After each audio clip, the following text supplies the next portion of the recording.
Brilliance Audio. Impossible to Forget by Imogen Clark. Performed by Bronwen Price. The solicitor removed her glasses, settled them artfully on top of her head, and looked up at the collected ensemble. The four guardians sat slack-jawed, trying to process what they had just heard. Merely losing their friend Angie was not enough, it appeared.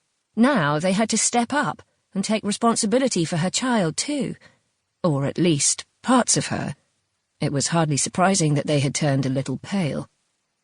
The solicitor waited, giving them each a chance to absorb the letter's contents, and as they did, she eyed them all with mild curiosity. Who were these characters to Angie, she wondered, and how had they ended up being cast in these unforeseen and rather challenging roles? Directly opposite her sat the daughter, Romany. She was tiny, built as if a breath of wind could blow her away like a cobweb, but there was something in her not-quite-brown eyes that suggested that she was more robust than she might appear. She was barely 18, and already she had had to deal with the terminal illness and death of her only parent.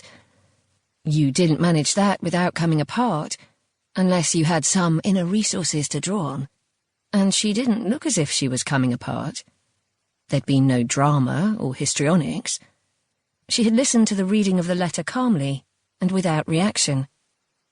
The solicitor knew that her client's wishes would have come as a surprise to all five of them.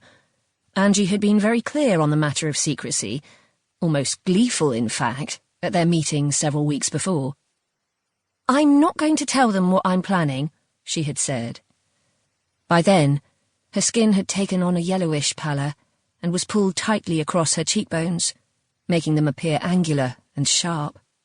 "I'm sure they'll all say yes if I ask them now, but I'd rather not give them the option.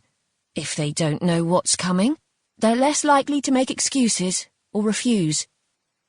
The solicitor's training made her uncomfortable with such vagaries, and she wanted to object, get Angie to put something more concrete in place for the girl.